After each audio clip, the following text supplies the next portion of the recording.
Well, hello, ladies and gentlemen, and welcome to the Turn 3 Racing Network. As tonight we are here at the Milwaukee Mile for the Upstate Racing League, fueled by Verge Late Model Pro Series, and we have an outstanding race for you tonight. Not only do we have an outstanding race, but we have some spectacular superstars to help call the race here tonight. And one of those guys I want to introduce, you know him from last week, you know him from last season. That is Kelly Dahl. Kelly, how you doing out there tonight? I'm doing pretty good, and I'm really excited for this race as always. I think this the Schoony 75, Schoony's Country Market 75 is gonna shape up to be an interesting race because we had a lot of drivers in our media day talking about how they're not a fan of this track. I think only one guy out of everyone that we interviewed actually said that he enjoyed this track. So I think a lot of guys are going to be kind of struggling here, and it's going to be interesting. I think it's going to be a bit of a kind of a messy race as everyone's just kind of trying to feel out this track. Well, Milwaukee is a difficult track, and I do have another individual to introduce who has been out turning some practice laps here at Milwaukee, and that is none other than Jeremy Zarfos. JZ, as I like to call him, how you doing tonight? And welcome to the Turn 3 Racing Network as your first time out here with us. I appreciate it so much, KR. I'm thrilled to be here with Turn 3. I have it on a lot of my personal cars in iRacing, and it's really neat to get out here and watch these guys. I hear these guys are some of the best, so I'm excited to watch them do what they do. Now, you were turning some practice laps. What can you tell us about the super late model car and this Milwaukee track? How are they working together? I feel like it's a pretty large track for these cars. I know these are short track cars, so this is probably one of their bigger circuits I would imagine they're racing on. Super difficult to get it figured out on entry, get the car slowed down and then drive it all straight and really use up the tires very easily. It's very, very flat. It is wide, but I imagine these guys have a lot of challenges ahead. A lot of challenges ahead for these drivers for sure, including heat race action that is coming up in just about 2.5 minutes. And before that all happens, we're going to get through a few more practice sessions. Right now, our fastest driver in practice, that is the 20 machine, Justin McDuff. Duff right now sitting on pit road. He's turned his lap. He's had enough time behind the wheel. Going to take a moment to rest before heat races kick off. I will say there are 36 cars in the field here right now. And Kelly, what can we expect in these heat races with this full of a field? I mean, because the field is so full, they are going to be sending drivers home tonight. Only 28 drivers will be locked in on racing and 2 spots for points-based provisionals. So that's going to leave us with only 30 drivers starting the race. And with 36 drivers here, that means 6 guys aren't going to make it. So it's going to be some intense heat racing because each heat will only take 4 drivers, and that the LCQ that we're going to have at the end is going to be intense because these guys are going to be fighting for just their chance to even make it to the show. Well, you mentioned points, provisionals, and all that good stuff. Our point standings after after one race, as this is race number 2. Bill Martin, the rookie who dominated Iowa last week, earned himself 75 points. Cody McCauley, another rookie who finished second in that race, just 5 points behind him. So our point standings really going to be something we keep track of all season long, as we will have a playoff style event. There won't be multiple stages, but the field will enter into a playoff style. And Kelly, how many drivers are going to be into that championship playoff? It's the Chase, KR. We're going back a few years. I know this might be a little early for you, but we're going back to the old NASCAR style chase. 10 drivers at the end of, I believe it is week 10. So after our 10th race, the chase will begin. Our field will be cut down to just 10 drivers. And from there, they will have another 6 races to sort everything out and come out with our champion. So we'll only have 10 drivers. And at this current moment, Brian Hacker is sitting in that 10th spot, just 2 points ahead of Rex Hoyle. So even at this moment, that chase cutoff is close, and I think even to the end is going to be close. I mean, last season I think we saw Dylan Canova miss the chase by, I think maybe it was a whole 2 points. So it's definitely going to be close after week 10. All right, heat races starting to line up. Our first heat race of the night. Drivers getting ready on the grids. Let's go through our starting lineup. Row number 1 brought to you by Beth's Colorful Creations. The starting grid will look like the 33 of Hugo Paquette and Guillaume Fortin. Row 2 will be the 5 of Scott Austin and Jay Dubuque in the 65. Starting in row 3, we're going to see AJ Rogers, and to his outside, that's going to be the 96, the boss man himself, of Al Smith Jr. And the last row of this first heat, we're going to see the 81 of Jimmy McIntyre and the 54 of Rex Hoyle. So as drivers start to roll out on the track, heat race number 1 coming at you. This is the biggest track that these guys have been to. Well, I shouldn't say necessarily the biggest. We were at Iowa last week. I think Iowa's still smaller. Is it? Okay. I believe it's 0.8 of a mile or something like that. And Jay-Z, this is your first time, so let's throw you to the wolves. Lights are out on the pace car. Why don't you take us to this green flag? Thank you, KR. As these guys get ready to come off turn 4, we're going to have Hugo Paquette and Guillaume Fortin going to lead us to green. Scott Austin and Jay Dubuque behind them, ready to see what they can get done here in the heat. All right, with the lights out on the pace car, it's getting ready to dive down. Hugo in control of the field. Green flag is out. Heat race number 1 coming at you. And they are all side by side heading off into turn 1. Nobody really allowing anyone in that upper lane down on the bottom. And it seems like that bottom lane is going to work very well for Hugo. And remember, top 4 make it to the show, so watch for the 17 to be defending aggressively, or maybe even looking to kind of advance his position. But right now, he's got the field to kind of block, or he's kind of got the rest of the racetrack blocked off from. Goes out a little high off that corner. That's going to get allow him to stick his nose in, but it's going to get that door slammed shut by that 17 of AJ Rogers.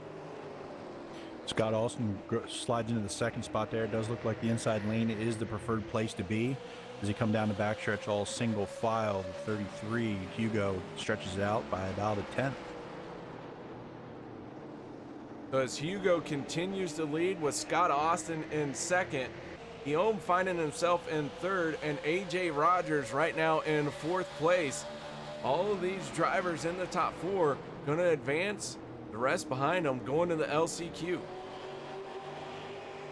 Yeah, these guys are going to be pushing for position. Look at that 17 of AJ Rogers. He's trying to find a way around Guillaume. He kind of wants that buffer zone between himself and the cutoff position, but can't quite find a way around him. As you kind of mentioned there, the bottom lane is the preferred lane, at least at this moment. We may see that change during the feature race, but at the time being, you kind of want to be against that yellow line. AJ running a little high through that corner.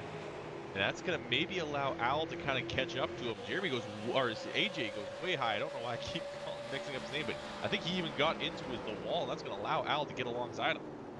Yeah, I saw the 17 sort of drift up in the corner before, like maybe a diamond move, but it looks like he's having a little trouble keeping that thing down to the bottom. And I think you're right. If he didn't hit the wall, he lost a ton of momentum off the corner. Momentum is everything here on these flat tracks. Milwaukee, known for being a difficult track through the corners. But these drivers seem to be managing it well. Some of them a little bit better than others. And I do want to point out the boss man himself, the 96 of Al Smith. I don't know if you guys have seen this paint scheme or not, and he's going to be mad at me for pointing it out, but he lost a bet, and now he has to run a paint scheme that reflects his most hated driver, Stuart Freed. And just behind him, AJ Rogers getting a bit more trouble. He kind of clipped the yellow line there going through turn 1 and kind of gave him a little bit of a bobble, but Jimmy wasn't quite able to capitalize on that and get around him. So The 17 still kind of struggling with this racetrack. He's trying to get himself back up into that cutoff position, but Alice is running a pretty steady race at this point. He's getting right down to that yellow line, but not quite dipping over it. So a great line that Al just ran through those first two corners. Now, I'd say there's a good battle shaping up for second here between Scott Alston and Guillaume Fortin here. The 13 has really been putting a lot of pressure on him lap after lap, and we're coming down to 2 to go, it looks like. This is a great battle for second. Ooh, as the 13 making a move to the inside for second place. The 5 of Scott Austin stuck on the high side.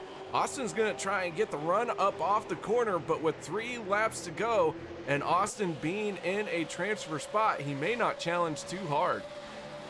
Yeah, I wouldn't expect that 5 to attack the 13 too hard here. Is they want to kind of keep themselves in this position. If they're locked in here, all this really decides is their qualifying position or where their start in the feature. So not going to really counterattack the 13. It actually looks like the 13 starting to walk away from him a little bit.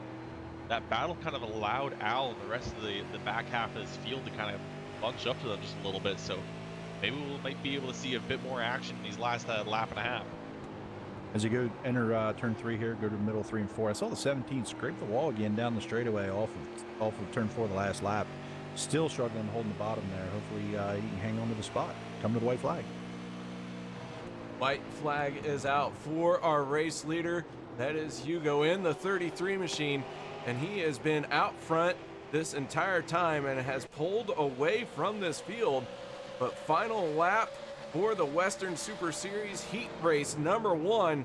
The 33 machine looks to have it all under control as he is going to cross the start finish line with this heat race win and setting himself up nicely for the feature. Guillaume going to finish second, third going to Scott Austin, Al Smith Jr. fourth, fifth AJ Rogers, Jimmy McIntyre sixth, and seventh will be Rex Hoyle.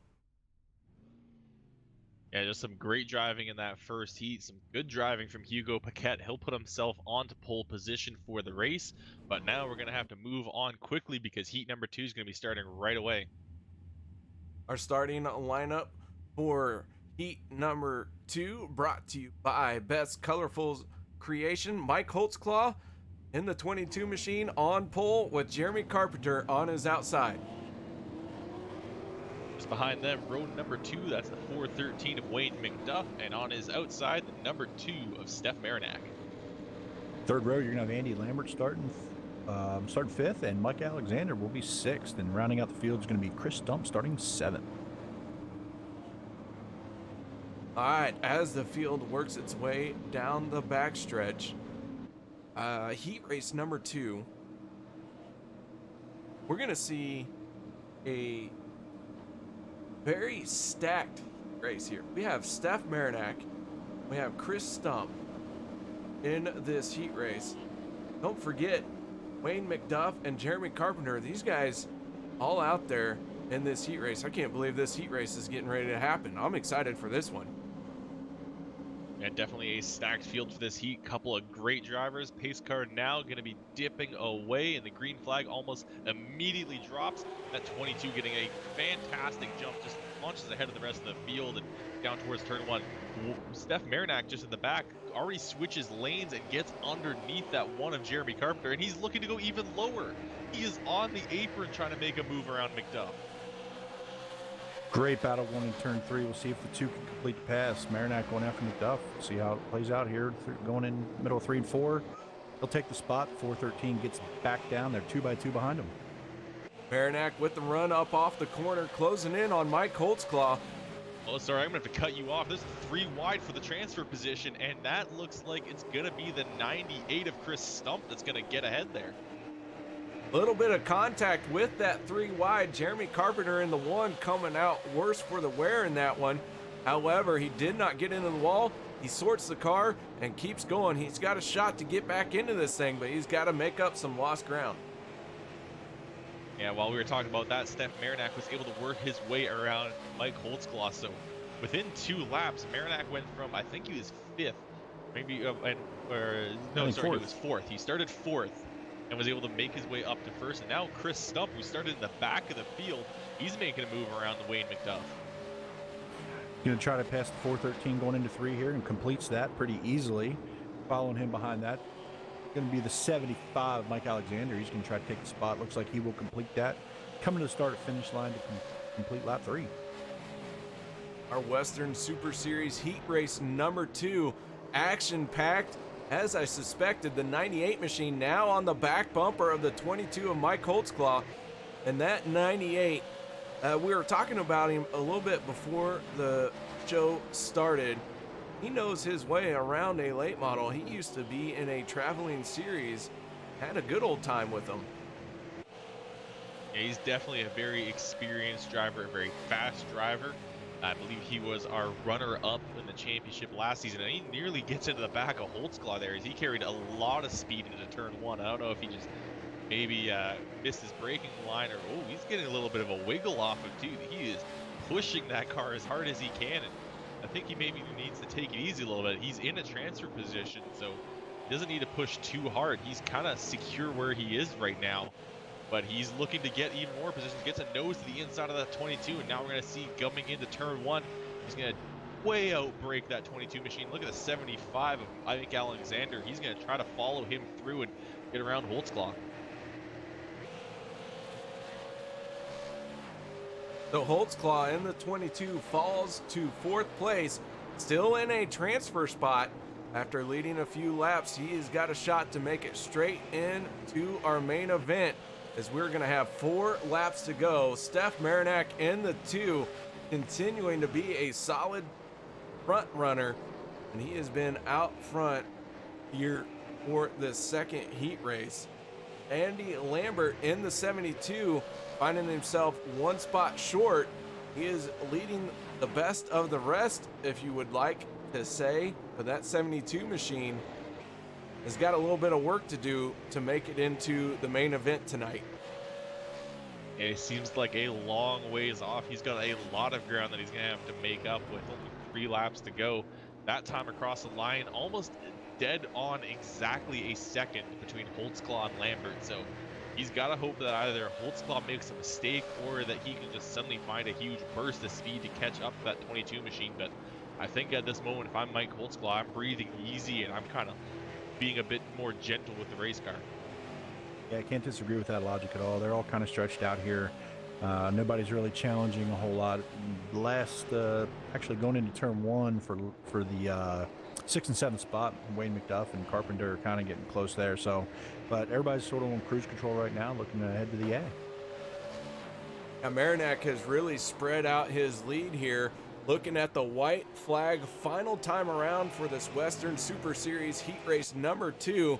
Marinak sees the white flag, and he has got this lead under control, Kelly. Yeah, that time at the line, 1.4 seconds separated Marinak and Stump, and just some great speed coming out of that 2 machine tonight. Was one of our fastest guys in practice, and not the fastest, but I think he was somewhere around 5th or 6th. So watch for Marinak to be faster with us whole night. Coming off of turn 4, completely clear track around him. Steph Marinak will win heat race number 2. Second place going to the 98 of Chris Stump, Mike Alexander 3rd, 4th Mike Holtzclaw, Andy Lambert 5th, 6th will be Wayne McDuff, and 7th will be Jeremy Carpenter.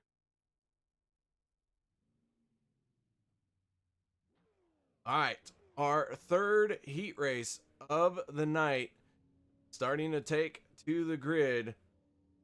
That means it is time to go through our 3rd best colorful creations starting lineup. Row number 1 will be the 31 of Brad Carpenter and the 24 of Brandon Otto. Starting in row 2, that's going to be Doug Wysocki and Matt McLean. In row 3, we're going to have the 18 of AJ Hamill and the 39 of Bill Martin. And rounding out the field, we're going to have the 70 of Dylan Canova. Bill Martin in the 39 machine, last week's race winner at Iowa. We'll see what Martin can do from the 6th spot. We are watching from high atop our blimp here tonight. Our blimp coverage brought to you by Austin Designs. Thank you, Austin. Very kind of you. Saw Scott Austin earlier in this heat race heat race number 1, I should say. But heat race number 3 coming at you. And Jay-Z, real quick, if you're in a heat race like this, you got 10 laps. You won last week. You have a random draw. How are you going to attack this if you're Bill Martin? You know, Bill has everything in front of him. I think he can just take his time here. Everyone's going to transfer, just looking for starting spots. So I think he can be patient, run his race here, and, you know, try to pick them off as he can. If he's faster than these guys, take your time and you know, wait for them to either make a mistake. I don't think you need to force it.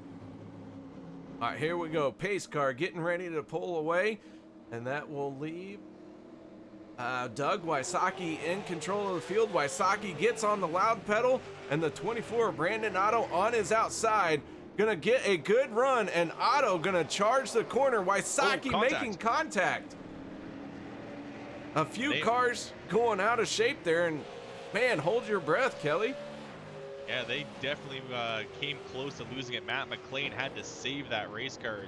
He got kind of bumped into at the 45. 45 seems like he's having some struggles back there. Wysocki getting way tight on entry and going way up the racetrack every corner here. So something's not right with that 45 machine. Now that 88 of Matt McLean, he's going to have to do something to kind of recover here.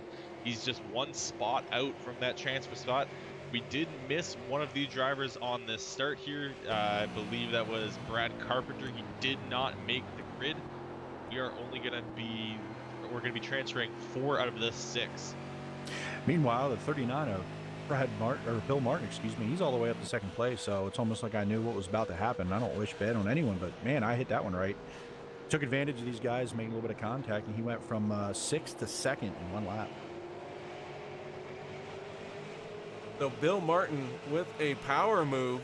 That 39 machine looking to pick up right where he left off last week at Iowa.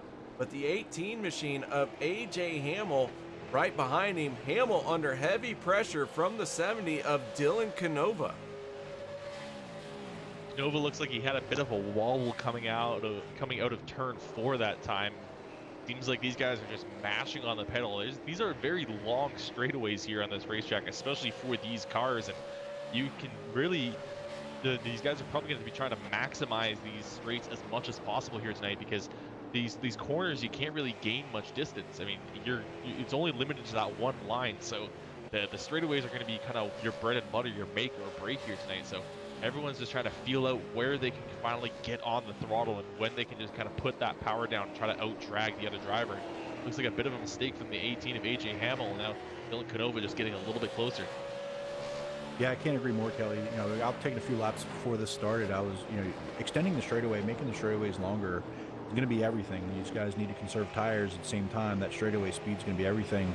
The only person we really haven't talked about is Brandon Otto, and he's out to almost a 2.5-second lead here. It's been the quietest, biggest gap we've had. Brandon Otto enjoying the clean air that comes with being out front. He is able to pick his mark and not worry about any pressure. He can just drive right now. He is driving away from Bill Martin in the 39. Yeah, now looking at Canova and Hamill, these guys are battling like crazy now. Now Canova's going to go to the inside of AJ Hamill, just going to get that nose into the corner panel, just enough for AJ to have to stay on that high side, and he's just going to let Canova go through because these guys are in that transfer spot as long as they stay ahead of McLean. So he didn't want to maybe risk things and allow McLean to catch up, or for them to get into each other and really allow both McLean and Wysocki to go by. So just playing it safe, just kind of playing a little bit of give and take, really, and a good heads-up racing from AJ. Yeah, I agree there. It looked like he made that pretty easy on Dylan, but you know, he kind of did the crossover, and he's right there on his bumper. I'm not sure he was going to just let him go. The 18 of Hamill would love nothing more than to win a race. Talked with Hamill several times, but that 18 machine is also a smart driver. He knows nothing pays for winning a heat race. He is more focused on getting into the main event, and right now he is in our final transfer spot. That 18 machine losing a little bit of ground to the 70 of Canova, but Matt McLean in the 88 trying everything he can. He has been driving hard. I have seen that car step out sideways on almost every corner exit. He's still 0.8 of a second behind, so that's a lot of ground he's going to have to make up. But I think we just had a cloud roll in, though, so we're going to have a bit more grip and see if maybe he can take advantage of that grip, try to get to the back bumper of AJ Hamel. But this is the final lap, and that's still a lot of ground to make up. It's now actually a full second. Yeah, and one thing I just noticed too, Bill Martin's got some right front damage. I don't know if that happened on that first lap, but I can see it kind of as he goes by. That right front's knocked in pretty good. It hasn't affected him a whole lot. He's hung in there pretty good. But coming to the checkers, Brandon Otto is going to win heat race number 3. Second place going to go to the 39 of Bill Martin. Dylan Canova 3rd, AJ Hamel 4th, Matt McLean 5th, and Doug Wysocki going to finish 6th. And actually, it looked like Hamel got into the wall coming to the start-finish line. So I think that standings stay. We'll see how that shapes up. Yeah, it does look like it is going to be AJ Hamel in 4th place. So AJ will be our final transfer, but we're going to have to quickly move on to heat number 4. Justin McDuff going to be rolling off on the pole for this race with John Ouellette on his outside. In 3rd, we're going to have the 90 of Matt Roll rolling off 3rd there, and then the 91 of Rich French. Row 3 will be the 12 of Brian Rogers and the 51 of Justin Fuller. Jeremy Watkins in the 71 machine going to round out the field in 7th spot here tonight. So Watkins going to have to make some bold moves to get to the front. He has a lot of ground he's going to have to make up, a lot of cars he's going to have to go through, but we've seen it done. We saw it done in heat number 2 as we saw Chris Stump start in the back and come all the way up to finish. I'm not getting the results anymore as clearing him off, but I think he ended up coming in 2nd in that heat, if I remember correctly. Yeah, and Bill Martin did the same, starting 6th and finished 2nd in that last heat, so he set himself up well. And with this random draw, you never know where you're going to start here. So, cars to pass, or, you have everything to lose. All right, pace car down and away. Our Western Super Series heat race number 4 underway as the 20 machine of McDuff and a Jag race with the 8 of John Ouellette. And they are still side by side through turns 1 and 2. And door to door and just behind them, the 51 of Justin Fuller diamonding the corner perfectly, cutting off the nose of Matt Roll, ducking underneath the, I believe that was the 91 of Rich French, it was, and just kind of dove through that corner and had some great speed. It's actually allowed him to kind of catch up to Ouellette now, so watch for maybe Justin Fuller to try to make a move on Ouellette. Yeah, well, that kind of went high in 3 and 4 a little bit and sort of tried to diamond it off, but lost a lot of momentum and just kind of overdrove the corner, trying to hang in there for the lead. And they're going to have a battle for 2nd place going down the backstretch, going into 3. The 51 machine on the inside. Fuller, a past champion here with the Upstate Racing League, making a good move and slots himself into 2nd place. Now he sets his sights on the 20 of Justin McDuff. The big thing I noticed there was just how smooth he exited turn 4. That car didn't look upset at all. It just stayed like it was on a rail, just moved very smoothly out to the wall as he got on the power. So this looks like some great driving from Justin Fuller, and it really shows where he's getting his speed from. Looking back in the field, though, Rich French gets really tight and goes way high in 3 and 4. He's going to lose that final transfer spot to Brian Rogers, so Rich French is going to have to come on the counterattack and get back on that bumper of Brian Rogers. I noticed Justin Fuller was battling for the lead here. He gained 0.3 of a second that lap as Justin McDuff kind of washed up in 3 and 4. And like you said, Justin Fuller looks smooth. That car looks really, really fast. We're going to have a battle for the lead here any second. We actually have a battle back here for 5th, it looks like, as well. The 91 machine of Rich French losing another spot as he goes high once again. And that will allow the 90 of Matt Roll into 5th place. Roll just needs one more spot to make it into our main event without going through the LCQ. Yeah, Matt Roll's got a bit of ground to kind of make up, though, is when he tried to, when he did pass Rich French. It was a quick pass, but still, he did lose a bit of speed and a bit of time. He's about 9/10 last time around to back to Brian Rogers. So Rogers has got himself in a good position, just has to kind of hold on for the time being. And Justin Fuller taking over the heat race lead over McDuff. And this may be a battle we see in the feature race as well, as Fuller and McDuff are both very fast drivers. Yeah, Fuller looks really, really good. Entry, middle, exit, his car just looks really good. As I say that, he washes up off of turn 4, loses some momentum. He's kept it off the wall. It actually allows McDuff to stay within striking distance, and Ouellette's not losing these guys. And Ouellette in the 8th there in 3rd, he's hanging in there as well. Yeah, Fuller just touched that yellow curbing on the inside, and it really pitched his car through 3 and 4. But other than that, that 51 machine really sets the tires on the white line and doesn't come up off of it much. And he is running a very good line, as he is going to have 3 laps to go here in Western Super Series Heat Race number 4.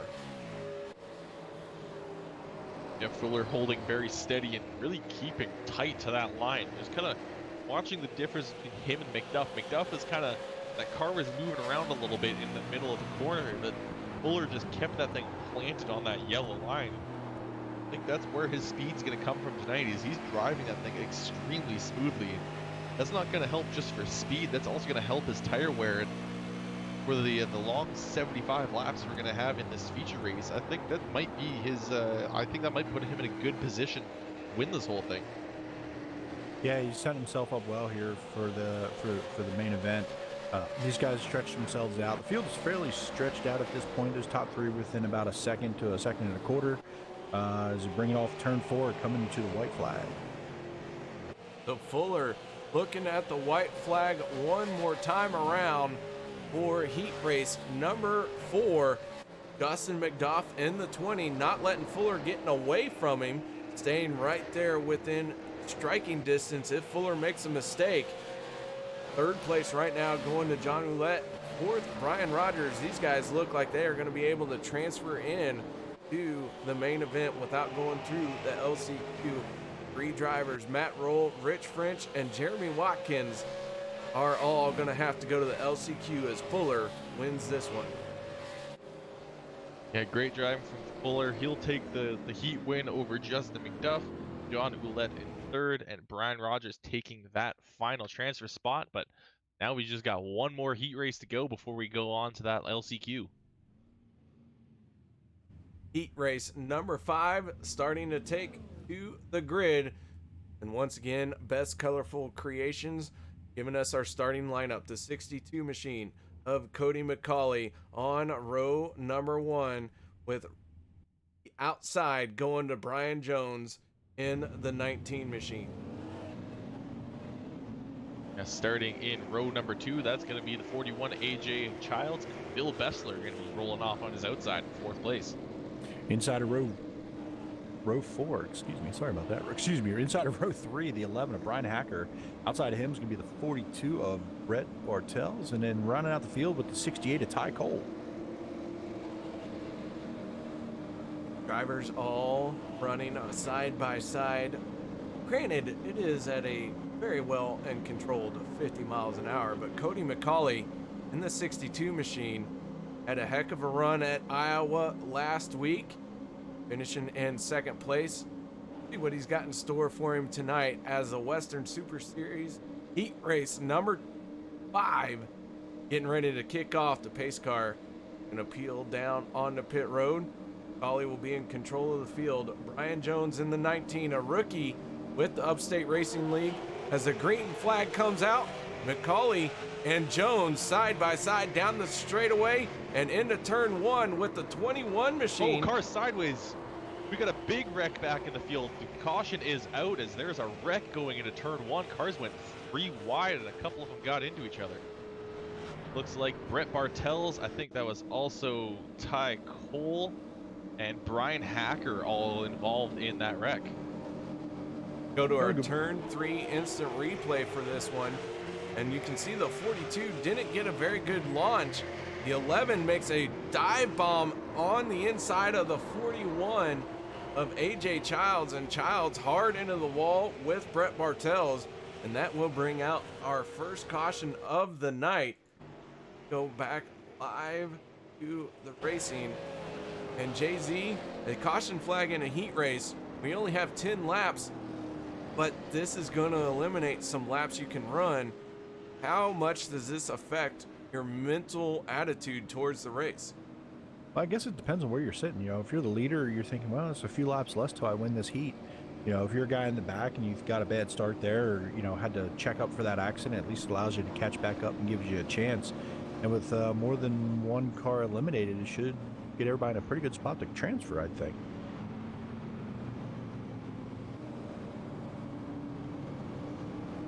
Well, the drivers really won't need this opportunity to catch their breath because they really only shot down into turn one before the yellow came out. But Cody McCauley did come out ahead of everyone. The 21 machine of Bill Bessler in second place. Third place, Brian Jones in the 19 machine, and Brian Hacker in the 11. He is going to find himself in... Well, he's dropping back a little bit, so Ty Cole... Hacker was given an EOL for causing the wreck, and Bessler was just given an EOL for changing lanes before the start-finish line on that start. So those two guys are going to have to restart this heat all the way in the back in 5th and 6th. A lot of action here in this first lap. I tell you, the first few heats were pretty calm and collected. This one has all kinds of chaos to start. Lights have gone out on the pace car, so we're going to get back to it. We'll have 6 laps left in heat race number 5. And this Western Super Series, I'm sorry. Too many Super Speedway, Super Series, Super Speedway Series. I get confused. It's easy, I know. Super confused? One could say that. All right, Kelly, how about you take us through this green flag? We still got a ways to go. I mean, we are entering the final turn, but at Milwaukee Mile here, it seems like such a massive racetrack for these cars, and I believe it is the largest track we will go to on the season. But we've got 4 cars going to be transferring on, and you'll see all those 4 stacked up. Pace car now getting ready to go down and away. Green flag immediately comes out, and Cody McCauley getting a fantastic jump here, and that will get him clear of the field. The 11 of Brian Hacker immediately going to work to get around Brett Bartels and take away that final transfer spot. Bill Bessler as well trying to get through there. That 19 though, that 19 not having a great start. He's immediately dropping back, and now he might fall out of the transfer as he goes side by side with Bessler. Yeah, they're going to be side by. Oh, there's contact, and Bessler gets into him. 19 into the outside wall hard. Probably going to bring out another caution. I don't see it yet. We continue on. The 62 McCauley is in the lead with Cole in second. So the 19 of Brian Jones going to be relegated to an LCQ as he has smacked the wall hard and going to lose a lot of ground in this race. But man, action-packed heat race number 5 for sure. And now Bessler going to work on Ty Cole, getting around him easily as Cole kind of got a little mixed up after losing the position to Hacker. That kind of allowed Bessler to just kind of follow him through. Now he might lose even another spot to Brett Bartels, and that's the transfer spot.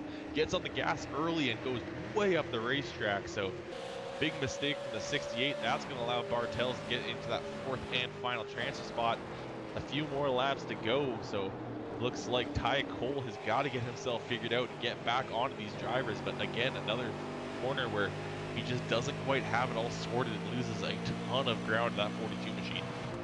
Meanwhile, McCauley's out to about a second lead here, just under 1 second, with Brian Hacker in second and Bessler in third. And Bessler's really rolling the bottom here. That car is really fast. He's had a very adventurous heat number 5 here, but he is putting pressure on Hacker for second. The 21 machine trying to gain a little bit better starting spot. Each position means you move forward on the grid for the main event if you are inside that transfer cutoff. Right now, Ty Cole not making it into the main event. Brian Jones has pulled it onto pit road. So far, he is out of this heat race. But Cody McCauley in the 62 machine, going to see the white flag this time as he comes off of turn number 4. Yeah, Cody McCauley had a great finish last week.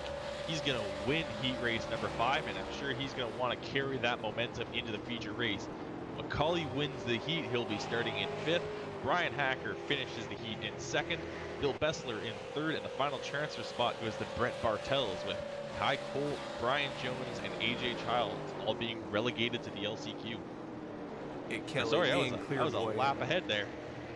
Hey, it's like you knew what was going to happen. Well, either way, I think don't think it changes. I did think that the post race was running a little long there. I was like, oh wow, you guys haven't been cleared off the track yet. That's all right. Well done, sir. Either way, it was still the same. And now we're gonna get ready for this LCQ. LCQ, we're gonna have, looks like 16 cars going to the feature. So we'll give you the lineup right in just a second. On the pole, we're gonna have the 17 of AJ Rogers. Starting outside front row is gonna be the 72 of Andy Lambert. Row number 2 will be the 88 of Matt McLean and the 90 of Matt Roll. Row number 3, gonna see the 68 of Ty Cole and Jimmy McIntyre Jr. in the 81 to his outside. Row 4 inside, the 413 of Wayne McDuff the third, and outside him is gonna be the 45 of Douglas Wysocki. Row 5. Thank you. Rich French in the 91 on the inside of row 5. On his outside, the 19 of Brian Jones. Rex Hoyle going to be on the inside of row number 6 with Jeremy Carpenter in that one machine who was outside. Starting 13 is going to be the 31 of Brad Carpenter, and outside him is going to be the 71 of Jeremy Watkins. And bringing up the rear, the AJ Childs and Jay Dubuque. But it looks like AJ and Jay not going to hit the grid this time. See if they can get out there and impact this race. Brad Carpenter in the 31 also not rolling out for this start, but the lights are out on that Ford butt stain. Assume it's going to hit pit road to figure out why it is broken. Can't trust a butt stain to run it. Got another recall. Actually, sorry, that's an F1. Sorry, I'm mixing up my Fords. That's an F-150. Yeah, I thought it was GM. Anyways, green flag getting ready to come out. AJ Rogers on the throttle, and Andy Lambert trying to make a move on the outside here very quickly. Yeah, that inside line was all stacked up. The outside was all sorts of spread out, and they're getting all sorts of mixed up in the back of the field, getting 3 wide, multiple cars, multiple rows 3 wide even. And here comes the one of Jeremy Carpenter. So Al gave us a bit more information this week. We now know 8 drivers will transfer on from this LCQ, and then another we got an accident. Car to the wall, big wreck. One up on the wall on 2 wheels, one pointed in the wrong direction. Drivers all sorts out of shape. The 90 of Matt Roll nosed into the wall. Wayne McDuff, I think, was the one that was trying to treat his super late model as a skateboard. Let's go to our turn 3 instant replay and see what happened to the 413 of Wayne McDuff. He gets loose through 3 and 4, tags the inside wall. Carpenter gets into the back of him. Doug Wysocki involved. The 54 machine of Rex Hoyle pointed in the wrong direction, and an absolute mayhem here in the LCQ. It looked to be a case of that 413 trying to get as low as possible, just like we've seen pretty much everyone do in these corners, but looks like he just got a little too low, touched that grass, and as soon as that happened, that car was gone. It was all sorts of out of shape. There was no way he was saving that with the amount of time he had before he hit that wall. So just 413 just pushing just a little too hard to get himself into this race, and has wound up taking himself out of the race. Yeah, it's a tough deal. He was in 7th position. He was in 7th position when that happened. So, actually, I'm sorry, there was 5th position when that happened. So that happened in front of the field. There's a lot of cars behind him to make contact, and a lot of them did. All right, so yellow flag flying here in the LCQ. 17 of AJ Rogers, your race leader. Matt McLean in the 88, sitting in 2nd. Ty Cole 3rd. 4th right now is the 72 of Andy Lambert. 81 machine of Jimmy McIntyre, finding himself rounding out our top 5 8 drivers trying to make it into the main event. Well, I should say 12 drivers. Well, now it's down to, well, Matt Roll sitting on pit road. He is going to lose another lap. It's going to be very difficult for Matt Roll to get back into this race. And McDuff has also called it a night after that big wreck. So actually, there's only 11 drivers on the racetrack right now trying to get those 8 positions. So 8 drivers will transfer on from this race, and then we'll have another 2 that will come in on points. So if you didn't have a good race last week, you're wanting to have a good LCQ now. Some of these guys that maybe finished better last week are kind of taking it a bit easy, knowing they can get in on points. Yeah, I'm looking at the 19 of Brian Jones. The whole front end of his car is all mangled, but hopefully he keeps it together here and make it through and see him in the A main. Lights are out on the Ford Mustang once again. AJ Rogers, Matt McLean on the front row for this restart, and Rogers sees the green flag, wastes no time, getting up to speed down into turn 1. He has cleared the 88 quite easily, and now he looks to set sail on the field, but Matt McLean in the 88 won't let him get too far away. And just behind the 88, Ty Cole sticking very close to that machine and trying to find a way around the 88 of Matt McLean. It was a bit high through turn 4. It looks like he may have gotten on the gas just a bit too early, and that's going to allow Andy Lambert to kind of make a move. Not quite enough for him to get his nose in there, but now with this big wide entry that Cole is taking, going to kind of maybe allow that 72 machine. He kind of bobbled a little bit on that inside line, so now we see Jimmy McIntyre trying to put some pressure on that 72. So far, they're single file. They fall in line, single file through turns 3 and 4. Best battle here is kind of that 4th, 5th, 6th position. There's actually just behind them the 45, I believe, Doug Wysocki. He's in a battle with Jeremy Carpenter and Rex Hoyle. Rex Hoyle making a move to the inside, completes the pass. Hoyle involved in that incident that brought out the yellow. He's now into the final transfer spot. So that move going to pay dividends for him, but he's not done yet. He sets his sights on the one of Jeremy Carpenter, and Rex Hoyle, a very solid driver, a mainstay at the front of the field with Upstate Racing League last season, as he dives down to the inside and makes another move, putting himself now into 7th place.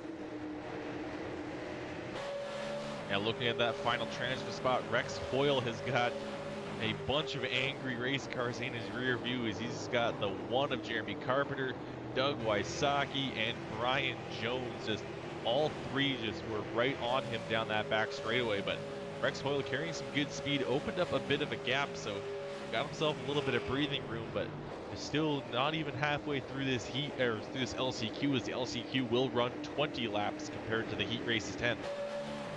Jeremy Carpenter, he has company for that 8th and final transfer spot. The 45 actually diving to below him. The 45, Doug Wysocki, is getting ready to pass him into 3 and 4 as they battle side by side through 3 and 4. Bottom line's been the strongest, I expect, the 45, and he does complete the pass. So put Wysocki into 8th. Wysocki now moving into the final transfer spot for the LCQ. We are going to send a few guys home from this event. And right now, Jeremy Carpenter in the 1, looking to be one of those guys that gets headed home as the 19 gets out of shape. He's going to make hard and heavy contact with that wall on the outside coming off of turn 2. No yellow flag just yet. And AJ Rogers in the 17 says, "Thank you very much, Racing Gods. I did not need a yellow," as the 88 of Matt McLean is all over his back bumper. I think someone who's having a bit of a higher heart rate right now is that 90 of Matt Roll. Nearly got wiped out by that by the 19 as he spun, and Matt, I'm sure, does not want any more bad luck to be happening to him after getting caught up in that first wreck. He's already running 2 laps down, but he's still sticking with this, and he might still transfer in off of points depending on where he finished last week. But still looking back up to the rest of this field, we do stay green after that spin, so Doug Wysocki holding on to that last transfer spot. Keep an eye on his third, fourth, and fifth battle with Andy Lambert, Ty Cole, and Jimmy McIntyre Jr. I don't think anyone's going to press this real hard. They know what they have in front of them. They know they're in a transfer spot, but that's the best battle right now. These guys are all pretty much nose to tail, and as I say that, it looks like the 72, I'm sorry, the 68, that was Ty Cole, almost hit the wall for 4. We go on board with the 81 of Jimmy McIntyre with Zumongo on the hood of this machine. And he's got an excellent view of the 68 of Ty Cole and the 72 of Andy Lambert. These drivers are solidly in the transfer spot, but each position they gain means a little bit better starting position for the main event here tonight. And with 8 laps to go, you better believe these drivers are starting to think about the main event. Yeah, taking a look at Wysocki, he's getting some pressure by Carpenter. Carpenter took a look on the inside of turn 1 there and almost kind of pushed his nose in too far. Had to kind of check up, but even still getting some good speed down the back straightaway, and that's going to allow him to keep in touch that 45 as we've got just under or coming up to 6 laps to go as they cross the line this time. Not too much time left, and that number 1 machine's got some front end damage from that earlier on wreck. Yeah, I agree. And what I was just thinking here as these laps wind down is this is a nice little trial run. This is a 20 lap LCQ and sort of a preview for the 75 laps. Some of these guys might have a little bit of an advantage, even though they have fast cars. But it's a nice little test run for the 75 laps, and not abusing the tires and trying to take care of everything. Sort of a nice little practice session. We go on board with the one of Jeremy Carpenter. He is trying everything he can to get around the 45 of Doug Wysocki. Had a whole bunch of pressure on that 45 machine, and now he is losing a little bit of ground as Doug has found his rhythm. That 45 holding on to the final transfer spot for the moment.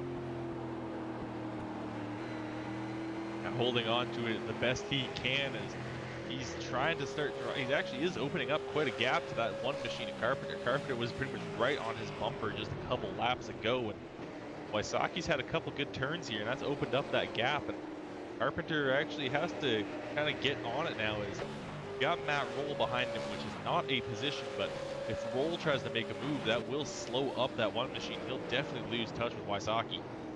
Yeah, that one, he definitely doesn't want to have any pressure from behind because that's not going to help him get back up to Wysocki. And Wysocki's car looks pretty good right now. He's got good drive off the corner. He's a little bit lower off the corner. Tends to believe that car's not pushing. He hasn't abused the stuff real hard, so he's just looking to hang on here. Carpenter 1 spot away from making the main event, really driving that car hard as he got sideways coming off of turn 2. But A.J. Rogers looking at 2 laps to go here in the LCQ, starting to stretch his lead a little bit over the 88 of Matt McLean. These 2 drivers have really opened up a big gap on the 72 of Andy Lambert. A gap over Lambert. 3 seconds separates Matt McLean and Andy Lambert. McLean really trying to chase down AJ Rogers, and Rogers carrying some pretty good speed throughout this race. He's been running some decent lap times. Gonna have to take a look at his lap chart here for this LCQ. He's been running fairly consistently from what I can tell. I mean, it's definitely some good lap times, and hopefully he's kind of used this bit of extra practice, I suppose, from this consolation race, and maybe he'll be able to continue this speed into the feature event. As that is assuming he doesn't make any mistakes in this last corner, and he does come away clean, and he will win the LCQ and move on. Finishing second, going to be the 88 of Matt McLean, third, the 72 of Andy Lambert, fourth, the 81 of Jimmy McIntyre Jr., and fifth, we're going to have the 68 of Ty Cole. Rex Hoyle going to be 6th. 7th going to Rich French. Doug Wysocki will be 8th. And Jeremy Carpenter, Jeremy Watkins, all falling just a little bit short tonight for making the main event. So what a wild LCQ, wild heat race. And guys, we're going to take this moment as the drivers head out to set up for the main event, a little bit of practice. We are going to step away for just a moment. No one go anywhere. We'll be right back.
Welcome back to the Turn 3 Racing Network. Drivers are turning the last few minutes of practice right now.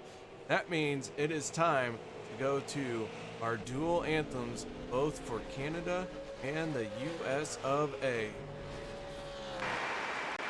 Oh, Canada, our home and native land, true patriot love in all of us command. With glowing hearts we see thee rise, the true north, strong and free. From far and wide, oh Canada, we stand on guard for thee. God keep our land glorious and free. Oh Canada, we stand on guard for thee. Oh Canada, we stand on guard for thee.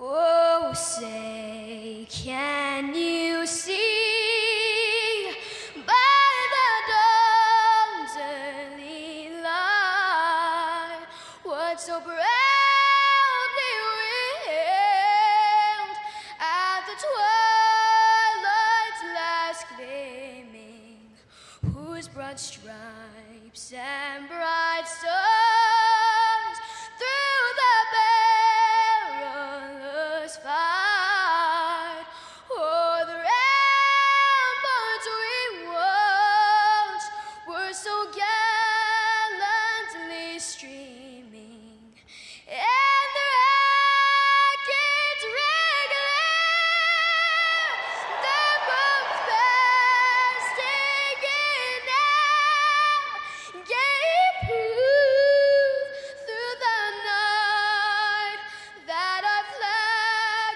was still there. Oh, say does that star-spangled banner yet wave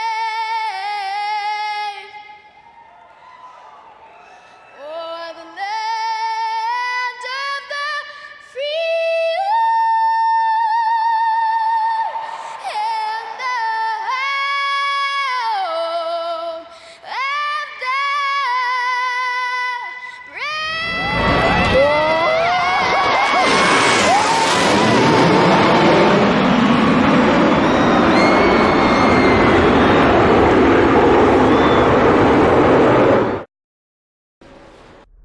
Welcome back, ladies and gentlemen, to the Turn 3 Racing Network, as tonight we're here for the Schoony's Market 75 at the Milwaukee Mile. That means it is time to start going through our starting lineup. Row number 1, brought to you by Best Colorful Creations, Hugo Paquette in the 33, and Steph Marinac in the 2 machine. Gonna be on his outside. Row number 2 will be the 24 of Brandon Otto and the 51 of Justin Fuller. Row 3 will be the 62 of Cody McCauley and the 13 of Guillaume Fortin. Row 4 will be the 98 of Chris Stump and the 39 of Bill Martin. Row 5 will be the 20 of Justin McDuff and the 11 of Brian Hacker. Starting in 11th, we're going to see Scott Austin in the 5 machine, and to his outside, the 75 of Mike Alexander. 70 of Dylan Canova starts in 13th. John Ouellette in that 8 machine, going to be starting in 14th. 15th, we'll see Bill Bessler with the big boss man himself, the 96 of Al Smith to his outside. Mike Holtzclaw rolls off 17th with AJ Hamill, the 18, starting 18. The 12 of Brian Rogers Jr. will be rolling off in 19th, and rounding out the top 20, the 42 of Brett Bartels. Starting 21st is going to be the 17 of AJ Rogers. Outside of him, the 88 of Matt McLean in 22nd. Starting 23rd will be the 72 of Andy Lambert. And outside of that, the 81 of Jimmy McIntyre Jr., the 68 of Ty Cole will be starting 25th, with the 54 of Rex Hoyle on his outside in 26th. Starting 27th, the 91 of Rich French, and 28th, the 45 of Douglas Wysocki, 29th, Jeremy Carpenter, and the 1 and outside of him, shotgun will be the 71 of Jeremy Watkins. The 30 driver is going to take the green flag here tonight, but the 33 of Hugo Paquette on the pole position with the hard-charging 2 machine of Steph Marinac on his outside as we get ready to go green flag racing. Schoony's Market 75, the Milwaukee Mile, going to be the host for tonight's race as the green flag is out and we are underway for 75 laps of the Upstate Racing League, fueled by Verge, putting on a show already, side by side for the lead, and several other cars all trying to find some room to run. Yeah, lots of cars on the racetrack now, much more than we've had at any point. Oh, big contact in turn 3, and somehow they're going to hold on to it. I don't know exactly who that was that made that contact there. I think that was someone got into the back of Cody McCauley, and that was a huge save for McCauley. That car was, I think, 45 degrees halfway in the grass, and he somehow straightened it out. So great wheel work from that 62 machine. I was ready to mic up there and say, we got a big crash happening, and I can't believe they all went through that. Even the cars behind them avoided and got slowed down enough. So kudos to those guys for keeping that thing straight. Leading Hugo Paquette out to a slim lead, obviously early on here with the 24 Brandon Otto in second, 2 of Steph Marinac in third, and the 51 of Fuller running fourth. Round out your top 5 is the 98 of Chris Stump, but the 33 of Hugo having a nice clean run for the moment as he has got that clean racetrack in front of him. But the 24 of Brandon Otto on his back bumper, that 24 machine looking to try and win a race here, has just under 75 laps to get it done. But Steph Marinac started front row outside, finds himself in 3rd place right now, so lost a little bit of ground on that start. And we got Brandon Otto chasing him down. Last week we saw the pole sitter lead every single lap and go from flag to flag, but this week I don't know. I mean, Hugo's got a lot of pressure on him right now from that 24 machine. Just in the back though, it's Justin Fuller starting to make a move on Steph Marinac. He kind of got up to the bumper coming off of turn 4 there, but didn't quite have enough speed to really continue that attack and continue that pass. So he's going to slot himself back into 4th and maybe try to regroup for another time. Brandon Otto, though, looking for a kind of a weakness in that 33 machine and a way to get through. Yeah, Brandon has been fast. I noticed he was the fastest driver in a warm-up session. Obviously starting up front, running up front, putting on the pressure. It's kind of it's super early. It's only lap 6, starting lap 6 here of 75. So how hard do you push early if you have the leader in sight? I think he may just take his time. Some biggest movers so far. We have out AJ Hamill from 18th up to 15th.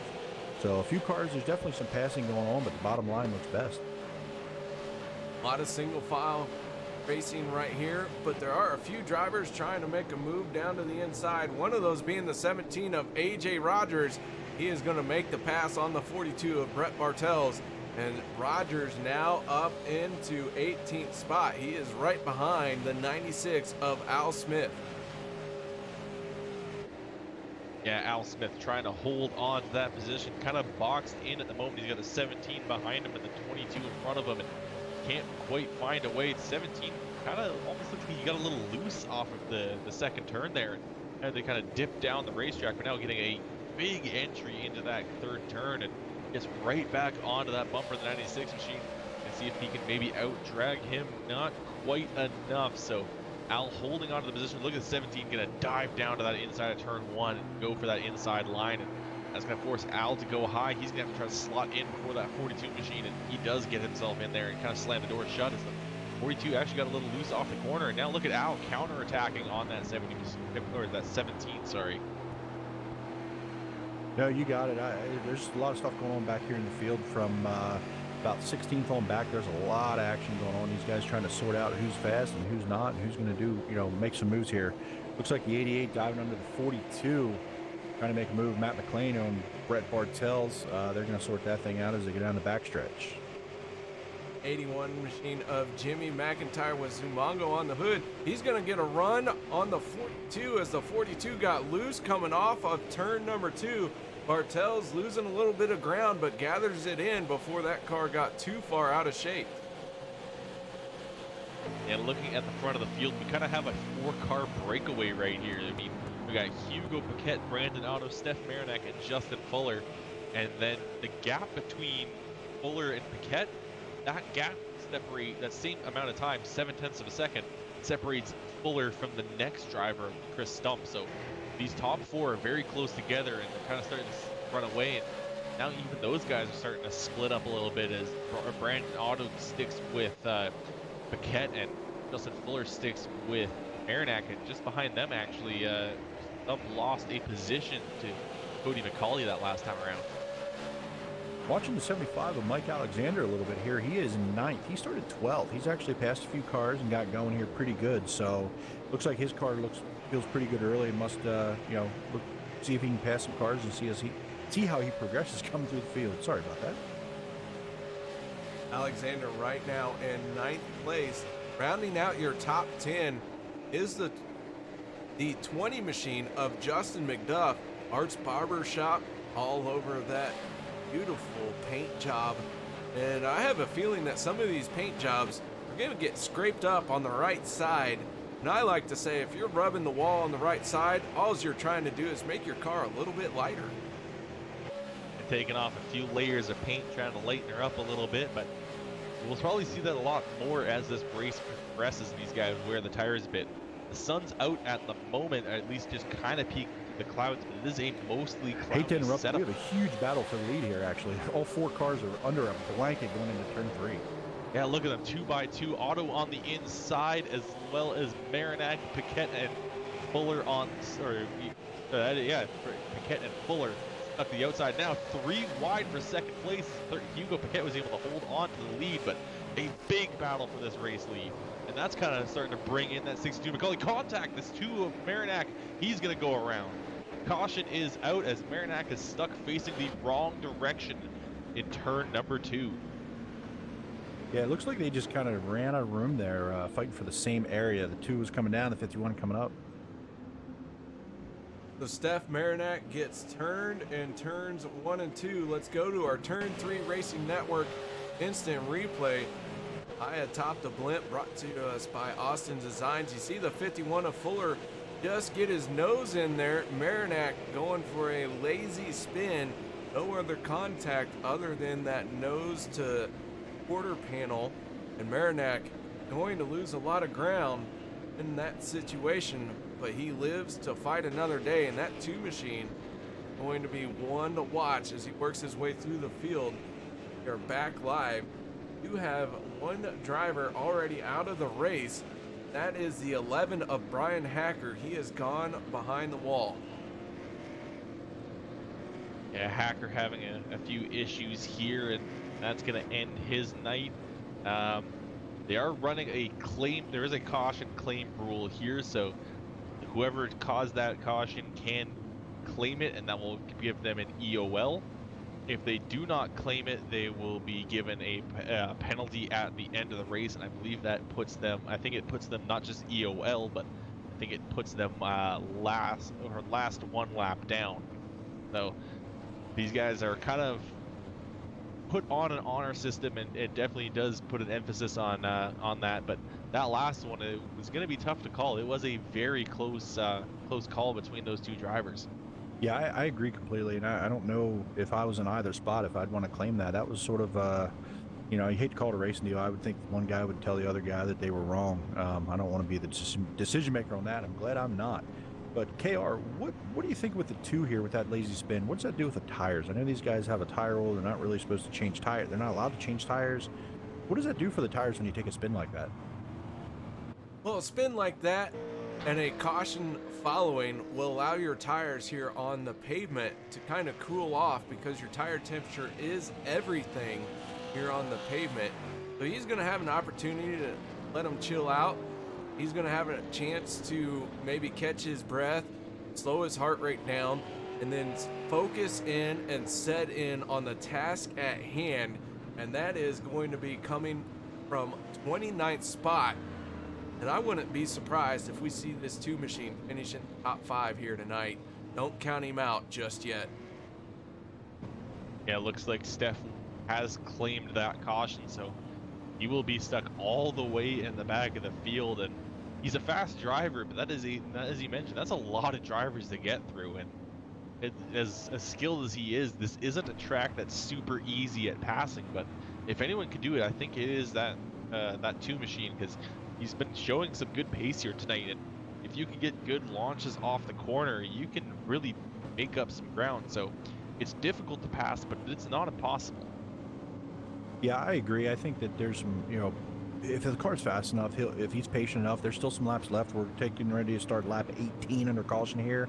Looks like we're coming to the 1 to go, I believe. But there's still plenty of time left, and I think his car is fast enough. Obviously, with that first run, he's shown the speed. He definitely has the opportunity to get back up there. All right, the field forming up behind the Ford Mustang pace car. And I do want to point out that the 11 of Brian Hacker has rejoined the race. However, he is 12 laps down. I applaud him for getting back out there. He still has several opportunities to gain some positions, but being 12 laps down, that is going to be very tough for him to get back on the lead lap. But like I said, you never know what's going to happen. It's still early in the race. There could be a big stack up and several drivers have to call it a night. So Brian Hacker rejoining this event. We get ready to go green flag racing once again. The 33 and the 24 gonna make up the restart for row number 1 as the pace car is down and away, and Hugo wastes no time getting on the throttle. Otto in the 24 on the outside. We got cars already diving down to the inside, and I believe that's the 62 of Cody McCauley trying to follow in the tire tracks of the 51 of Justin Fuller. And Brandon Otto now going to be door to door with that 62 machine. Otto starting in basically what I would say is the worst spot to start in. That second place is you have to try to guess that jump of the leader and try to get yourself down to the bottom. Battle for the race lead though. Here comes Justin Fuller in that 51 machine, trying to get a nose into that 33, trying to get as fast of an entry, and he is going to be able to get alongside that 33 and hold on to that inside line. So, caution out in the field, so cut that off, and I don't know if Fuller had cleared Paquette yet. The 91 machine of Rich French getting turned sideways. Find the yellow flag once again. Let's go to our turn 3 instant replay and see what happened to French, a rookie here with the Upstate Racing League. Our rookies are sponsored by Brian Rogers Motorsports. He heads off into turn 1. Jeremy Carpenter in the 1 gets turned sideways. Steph Marinak not able to check up fast enough for the 91, and the 91 is going to go around there, but that began with the 1 of Carpenter getting turned. And that just collects Rich French there, and I think he's going to be kind of the worst off here as he moved all the way to the back, and looks like Jeremy Watkins is going to claim that one though. They'll get him re-racked here. Great battle for the lead. I tell you what, that 51 looks really, really good, and as does that 62. By the way, that 62 is a beautiful car. There's something about a black car, I tell you. But that 51, we saw him in his heat race, looked really, really fast, and he does again here. And I think he has, it's right in front of him. I think he's a little better than Hugo right now, but we'll see how hard he pushes once we go back to green. So the field slowed by the pace car with Brian Hacker being lap down. We're going to have an extended caution here. Let's take a moment. Let's thank our sponsors, and we'll be right back after this.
I remember what it was like to have nothing, to wonder when my next meal would be.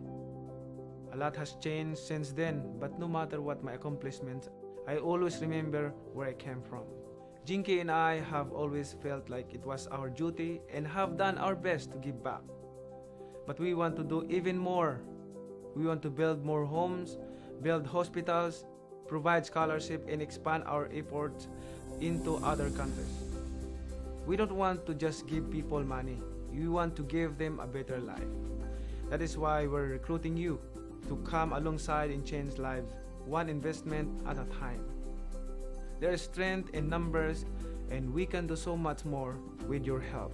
Think about the difference we can make if everyone does something.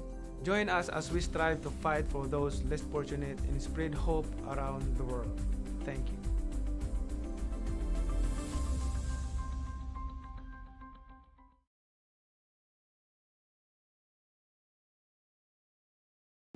Welcome back, ladies and gentlemen, to the Turn 3 Racing Network as we are here with the Upstate Racing League, fueled by Verge, as the Late Model Pro Series is at the Schoony's Market 75, the Milwaukee Mile, hosting our race here tonight.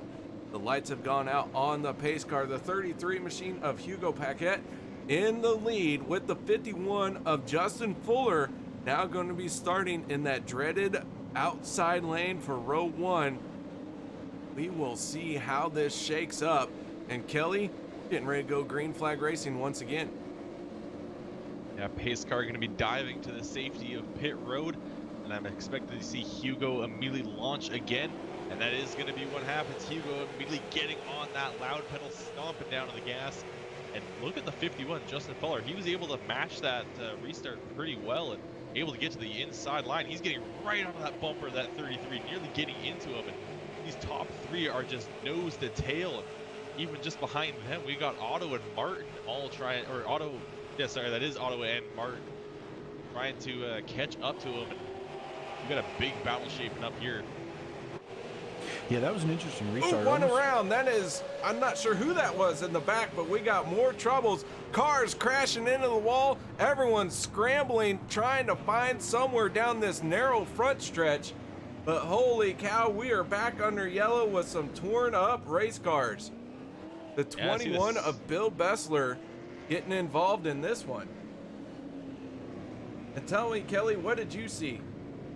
I'm taking a look at it now, and it looks like Bessler, I think Bessler might have just lost the car as he got onto the throttle just a little bit too early, and that did just cause him to bobble. And when that happened, it caught up a bunch of race cars. He came down in and got caught in the 17 of AJ Rogers. Got a little tap from Al Smith, and Al, I think, got another tap from that 17 and from the 8. I think he somehow still made it through that wreck without too much damage, even after hitting 3 race cars. But that 21 going around just kind of caught up a lot of cars. Or sorry, no, Al did actually get turned into the wall after he made it through, so maybe not quite the lucky moment for that 96 machine. Yeah, I'm kind of re-looking at that from the 21's in-car camera, or just following him here, and he, middle of the corner, he just kind of gassed it up, started to lose the tail end of the car a little bit, overcorrected, turned it into the outside wall, or it overcorrected a couple times, and it just turned it around in front of the field. Another caution flag coming out. The field slowed once again. This Milwaukee Mile is going to claim a few more drivers. No tires allowed, but you can still come down pit road and work on your cars. And we are seeing 4 cars in their pit stalls here trying to hammer out the damage. No fast repairs in this series, so that means the damage they acquire has got to be fixed. And I'll tell you what, there are 4 cars that look really torn up right now. Yeah, that's a lot of cars running with damage, but the thing is with short track racing, it's not like super speedways. You don't rely too much on aerodynamics. Yes, they do play a bit of a part. Yes, you don't want your car too bashed up, but just a bit of damage doesn't end your night. So these guys could come down pit road, take the hammers to it a little bit. With this track being as big as it is, you've got a lot of time to repair the damage. All right, guys, we're going to step away once again real quick, Pay off our sponsors, no one go anywhere. We'll be right back to bring you another restart here as we are at the Schoony's Market 75 with the Upstate Racing League.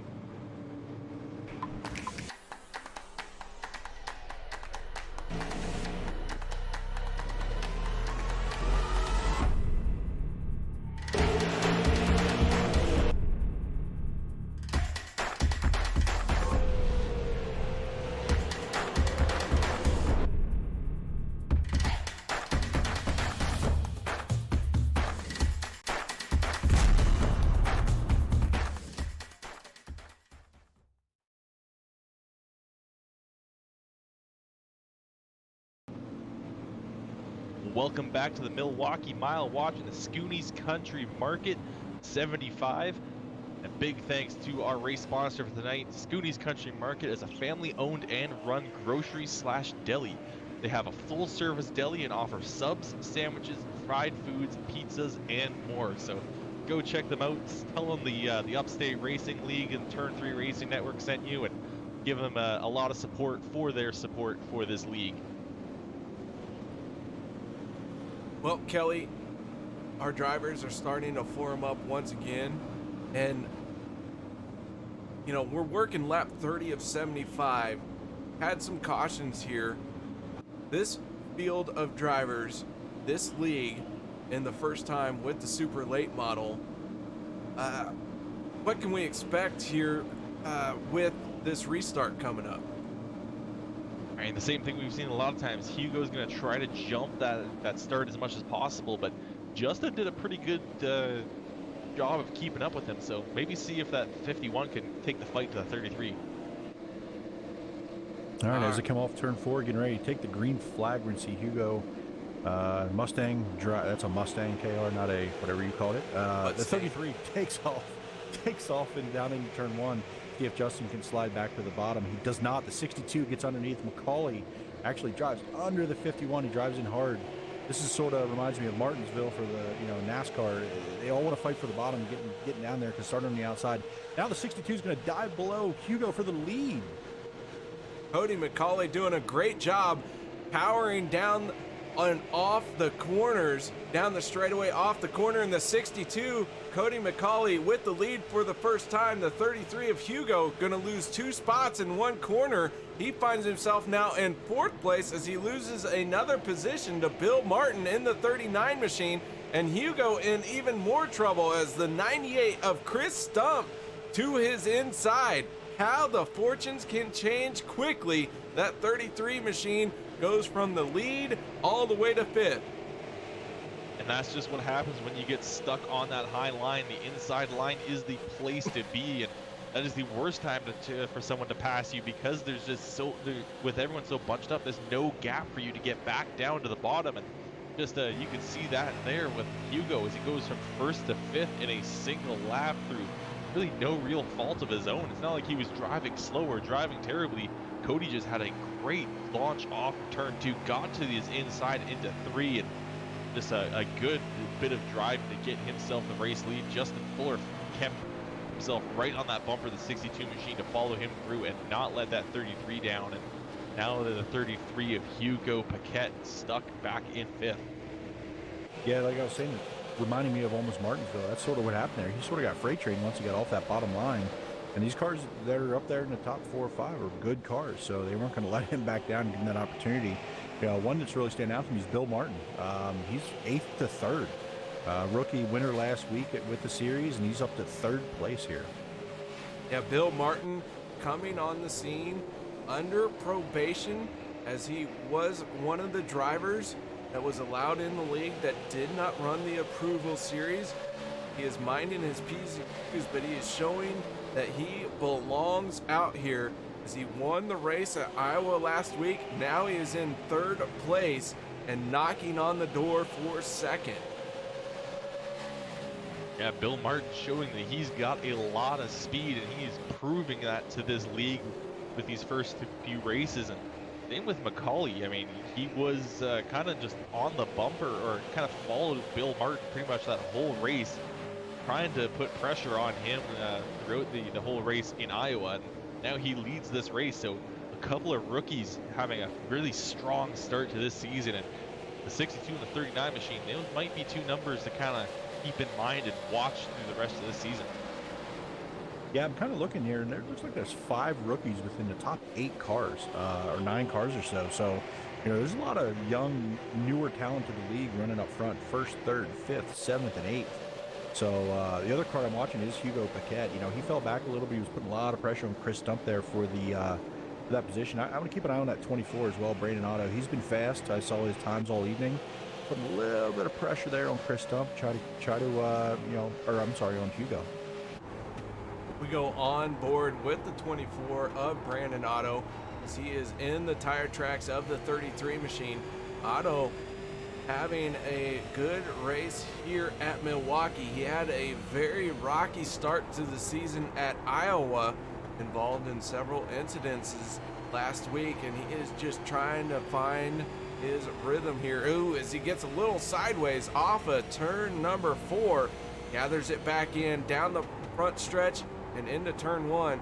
He is putting all kinds of pressure on the 33, but our top 5, top 6 right there, nose to tail, nobody can make a wrong move just yet.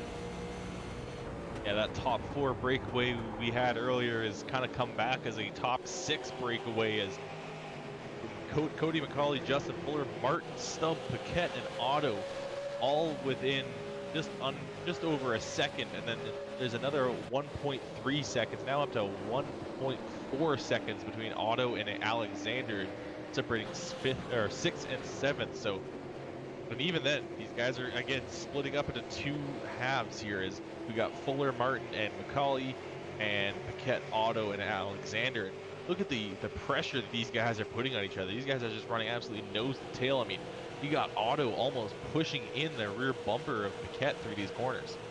Yeah, and we're running an in-car, and I'm kind of watching that now a little bit, and they got their hands full. You know, these cars are not easy to drive, and they're all sort of counter-steering, you know, middle and exit, and we haven't had that many green flag laps. We're on lap 41 of 75 right now. We may have ran, I don't know, what, 25 or so KR, and it looks like they all are starting to get their hands full a little bit on exit with these cars getting a little tail happy. Yeah, no tires allowed to be taken during the main event. That means you have got to hold on and preserve and conserve and all the other herbs you can think of with your tires, because you might be fast in the beginning, but if you abuse your tires to do it, you're not going to have something left at the end. As Otto makes the pass on Paquette, he is going to move into 5th place. Paquette falling to 6th. Was our early race leader. Paquette has led for 30 laps. McCauley now has been out front for the last 12. And McCauley having a good commanding hold on that race lead as he's trying to open up a gap over Fuller. Got himself up to a 0.3 second lead, so a decent pace for him right now, and Fuller is just trying to find that speed, but at the same time, we're about halfway through this race. And as I have mentioned, this is their only set of tires. You can't push too hard early on or else you're going to have nothing left, but the way the weather's been, it's been a cool day.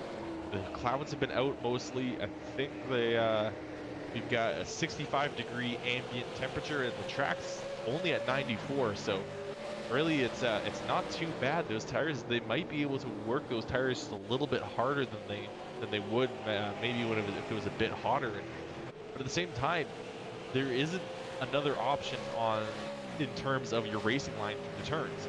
You have to go to the bottom. You have to go where that track is hottest, because if you go high, that track may be cooler and you may get more grip, but it's not a faster line. It's still slower. So these guys just have to be smart and gentle with the tires. Car that I'm kind of watching as everybody gets strung out a little bit, single file. There's a few side-by-side battles here and there, but I was watching the 88 of Matt McLean. Started 22nd. He was up to 12th and actually just lost a spot to the 2 of Steph Marinac. So Steph Marinac's making his way back up through. Looks like he's going to be in 12th position as they come across the line. He is in 12th, so he's making his way back almost into the top 10, and he has 11th, 10th, 9th right in his sights. Nice little battle going on there. I told you guys, keep your eye on that too. It would not surprise me if he overcame that issue that he had and found a way into the top 5. That 2 machine doing what he needs to do. He is making the moves, keeping his car clean, but he does have a log jam in front of him. As the car in front of this pack, that is the 20 of Justin McDuff, and that is Scott Austin in the 5, trying to make a move on the outside for what would be 8th place. He had it for the moment, but can't quite complete the pass. But Austin working that high line and doing a good job at it. Look at this huge stack up of cars though, because those 2 drivers are side by side, they're running slower, and that's just allowed all of these drivers to catch up, and these guys are all stacked up trying to find a way past, but nobody's really able to make a move here, as the 5 and the 2 are still side by side. I mean, you gotta credit Scott Austin. We've seen the bottom be so dominant, and we've never been able to see anyone hold on to that high side, but that 5 machine is, and he's trying to hold on to that position with his life, but he is finally going to lose out to Justin McDuff. So a good battle on both of their parts, able to keep it clean, able to both kind of hold on to their kind of positions and not lose a bunch of ground on these cars that are all stacked up behind them. Yeah, I agree. That's a great point. That's probably the longest we've seen 2 cars side by side. That was really fun to watch. It was fun to watch, Scott just kind of hang on there now. Now we got to move. Here comes the 2. He's going to get under the 70 of Dylan Canova. Oh, we have a caution. Caution flag out on the track, and I believe that has involved the 96 of Al Smith, and I'm not sure. I believe that is the 8 of John Ouellette. Let's go to our turn 3 instant replay here and see what happened to the 96 and the 8 coming off a turn 2. Al Smith got loose, got into the wall, and collects the 8 of Ouellette. Both drivers getting into each other. Austin Designs on the hood of the 8 machine. Let's take another look at this one. We ride on board with the 8. See Al Smith hard into the wall, and John just had nowhere to go. And unfortunate for John, this is going to be a hard one to come back from. And I'm actually surprised that 96 machine is still rolling. After he kind of caught that 8 machine, he got to the outside wall, hooked on that 8 machine, and he hit that inside wall hard. Like, he slammed that inside wall. So I'm surprised that didn't blow his engine right then and there, but he is going to be able to manage to get that thing back to pit road, try to fix it up a little bit, and I'm sure we might see him come back out. He might have actually just gone past his pit stall. He's stopped now on pit road. Yeah, I kind of looking at that. It looks like he hit the wall at a really sharp angle to just over 100 miles an hour. That 8 car unfortunately made that worse, and the 8 had nowhere to go and nothing he could do, but that was a really, really hard hit. I agree with you. I don't know how that car's even rolling. He hit that at about 106 miles per hour. All right, guys, with the caution flag coming out, we're going to pay a few more bills. No one go anywhere, and we'll be right back after this.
Welcome back, ladies and gentlemen, to the Turn 3 Racing Network as we are here for the Schoony's Market 75 at the Milwaukee Mile. Cody McCauley going to restart on the inside of row number 1. He is your race leader, Justin Fuller in the 51 on his outside. Bill Martin and Chris Stump going to make up row number 2.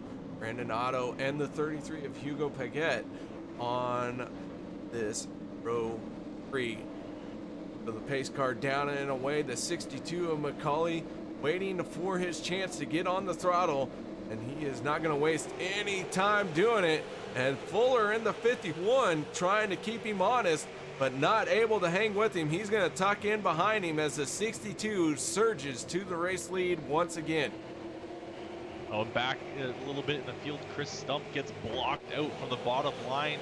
Now he's going to be able to find his way in there. And just behind them, we've got Justin McDuff side by side with Mike Alexander. Got to keep an eye on that 2 machine. Steph Marinak, we've been talking about him trying to make his way back to the field after an early EOL, and kind of stuck on that high side now. Lost a little bit of ground on Canova, and now he's trying to see if he can hold on to his position over Guillaume Fortin. Yeah, that's the best battle right now. Everybody got single file really quick there. I think those tires are definitely playing a factor in how much maneuverability these guys have on these restarts. We see this first side-by-side battle is back here with the 18 and the 70 and the 2. Steph's going to try to make this 3 wide, maybe. Makes it just 2 wide. He's going to be on the inside of the 70 of Dylan Canova. We have 2 cars going way high. I'm not able to see who they were, but man, they went way up high into turn 1, lost a little bit of ground, but we have quite the field heading down the backstretch. Everyone trying to get nose to tail single file here as they head off into 3 and 4. The 12 machine of Brian Rogers, right now he is finding himself in 18th spot, and Brian Rogers, who started in 19th, right, Rogers has got some work to do, but maybe, I don't know. If you're running where you started with all the mayhem that's going on, that's still kind of an accomplishment. I mean, yeah, but we're talking about 18th place. I'm sure he's wanting to improve much more than just 1 spot, but looking back up towards the front of the field, we have a bit of a battle shaping up as the 51 of Justin Fuller has been taking a few peeks at the 62 of McCauley for the race lead. Hasn't been able to really mount any actual attack yet, but he's been poking and prodding at that 62 machine, and he does seem to have a little bit more speed throughout the early and middle points of those corners.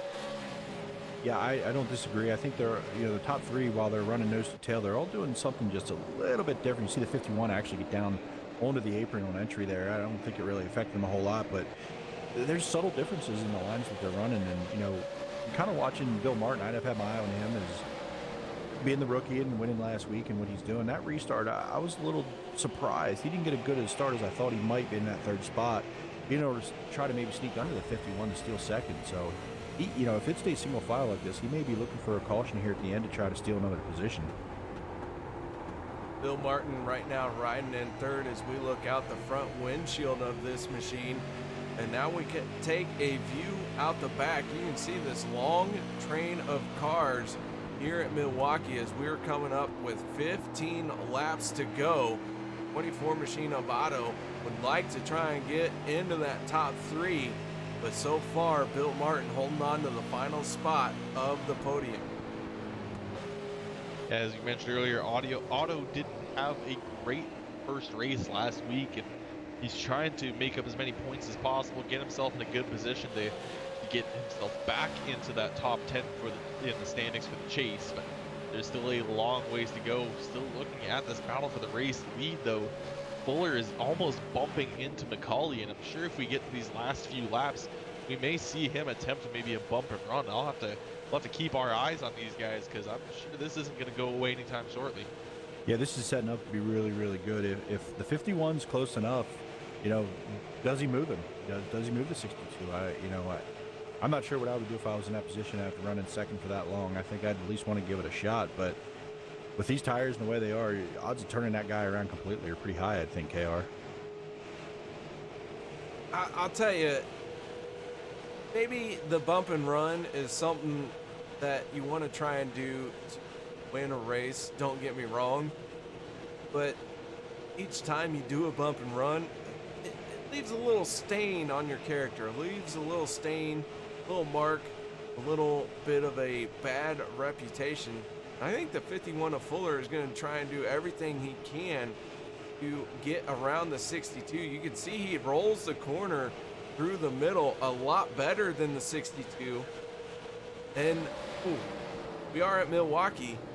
I'm not saying that the bump and run won't be used, but maybe a little bit of incidental contact. I mean, a bump and run wouldn't be completely out of character from this league. We saw it happen quite a bit, especially at Oxford Plains last season, but I'm sure it would happen. If you're getting towards the end of the race and you're going for the race lead, I without a doubt, lay the bumper on him. But at the same time, he's got to be careful because he's got Bill Martin just absolutely filling his rear view mirror, and Martin may have the same idea, so you might see a couple of a little bit of more bumping and banging as we get within 10 laps to go. And just coming now halfway through lap 65, next time we go past the flag stand, it will be 10 to go. You know, what's interesting to me too here watching this is who's used up more of their stuff than someone else. Right now is everybody just being patient? They don't want to force it. You know, these last few laps are going to be interesting. Who can maybe dime in that corner and get a run and peek their nose under there, and will that guy give them room? It's going to be interesting to see for sure. I do want to point out that too, Steph Marinac is inside the top 10. He is hounding the 75 of Mike Alexander, trying to gain another position. He is quickly running out of laps to make it into the top 5.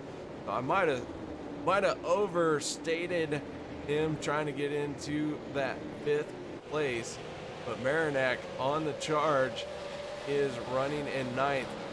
Dustin McDuff in the 20 got a little bit sideways coming up off of turn 4. Tire wear really starting to show its ugly head here as we're working lap caution. Looks like it might be Hacker. The 91 of Rich French pouring up on the front stretch. Let's go to our turn 3 instant replay and see what happened in the 91 machine. The 42 of Brett Bartels gave him a good shunt, and then 3 wide coming up off the corner. The 42, the 22, all right there, and then the 42 of Bartels and the 91 finally get together, with the 91 losing out in that battle. And so once again, Rich French really kind of torn up, but Schoony's marking on the hood of that thing. That's a unique paint scheme. He's got the white and black. Almost looks like it's trying to emulate a cow. Well, now the big question is, how many laps are we gonna have left when we come back from green? This caution won't end the race. We are still gonna have a restart, but the big question is, how many laps are we gonna have? And with how many laps are left, what is the plan for these guys? So Justin Fuller, he started on the in second place a few times now. He kind of has it.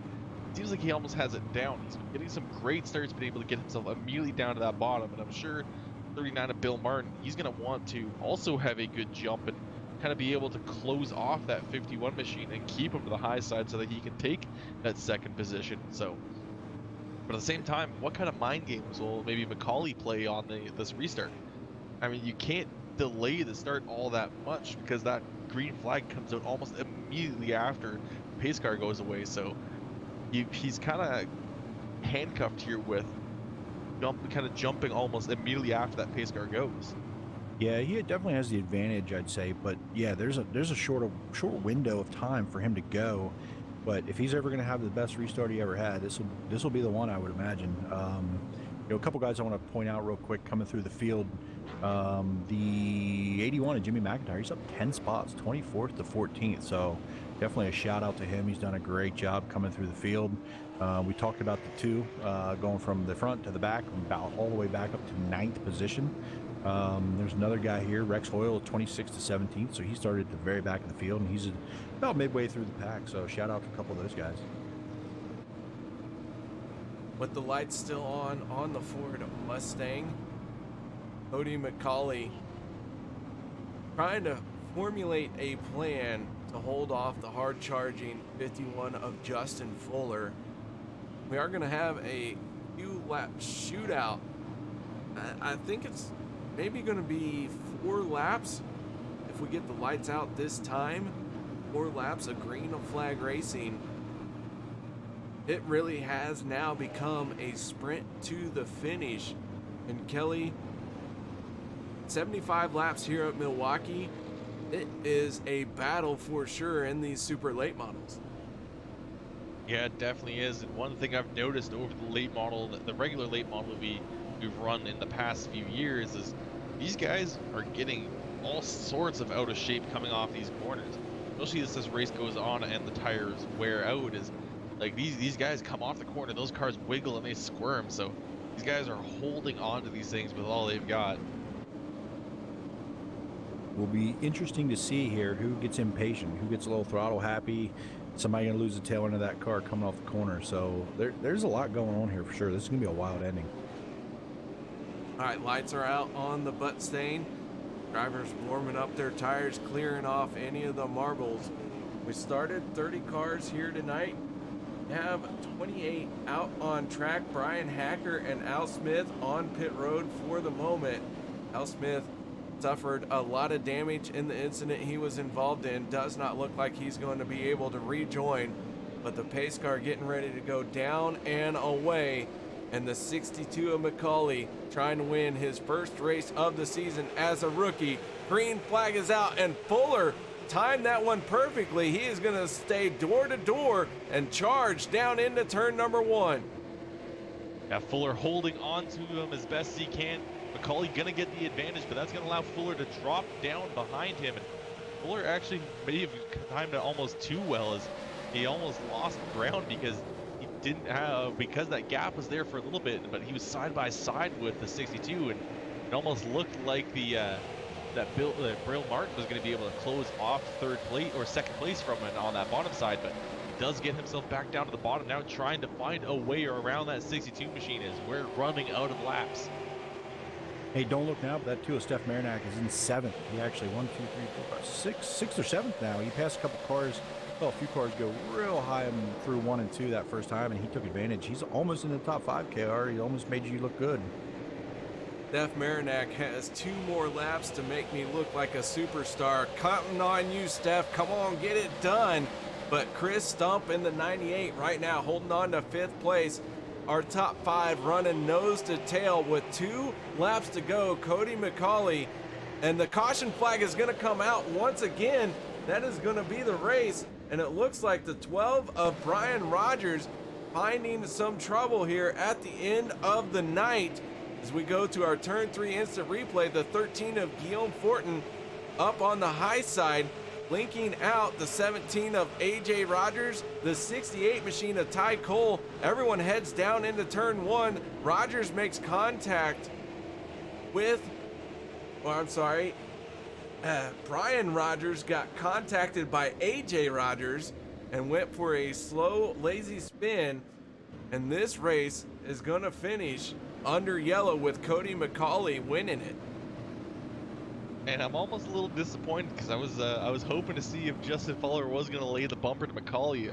I mean, he gave him a couple light taps through the corner there on lap 74, but unfortunately this will end under caution. Now coming towards the checkered flag with the yellow. Cody McCauley, after coming in 2nd place last week, he's going to follow that up with a win this week here at the Schoony's Market 75. So the field finishes this race behind the pace car. Coley winning it, Fuller in 2nd, 3rd place going to Bill Martin, Brandon Otto 4th, and rounding out your top 5 will be Chris Stump. Steph Marinac almost made me look smart. Almost. It is what it is.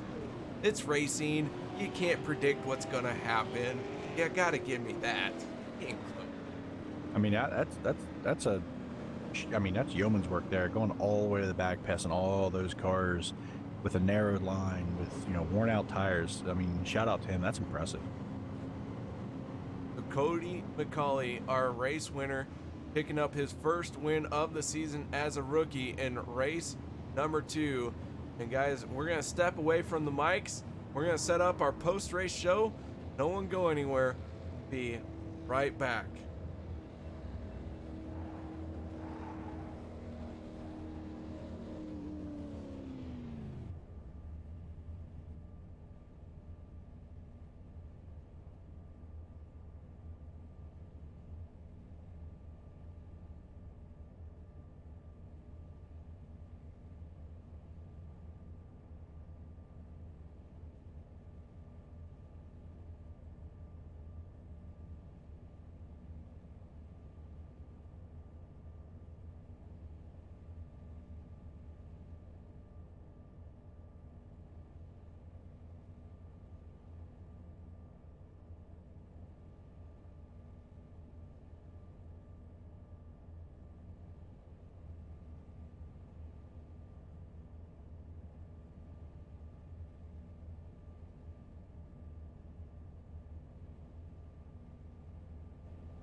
For coming out and talking to us. Congratulations again on your race win. But before we let you go, I'm going to give you the floor. And who do you wish to thank for this great run you had here tonight? Got to thank Scott Austin with Austin Designs. Puts together really good cars every week. If you guys need paint schemes for anything on iRacing, hit him up. PruittTeam.com, Tim Pruitt. Anything we need, he gives it to us. I mean, he gives us a fast hot rod every week. Papa Austin, he put some special fenders on this thing, and it was scooting this week, man. I special shout out to him. All right, thank you very much, Cody. Cody McCauley, driver of the number 62, and hopefully we'll see you again in 2 weeks' time for your third podium in the row, maybe. Yes, sir. Thank you. All right, moving on now. KR, I believe he'll be catching up with our second place finisher on the night. I have caught up with second place, and that is going to go to the 51 of Justin Fuller. Justin, you come home second here tonight at the Milwaukee Mile. Tell us a little bit about your race out there. 75 laps. You have to be a little bit worn out as I try and spit it out. I mean, this track isn't not that physical on you for sure. Fast, but I hate this place with a passion. So to get a second place, it's pretty good, I guess. Well, the 51 machine, that black and green paint scheme looking very sharp here tonight. Had a shot to win this thing, but the caution came out to wrap the race up.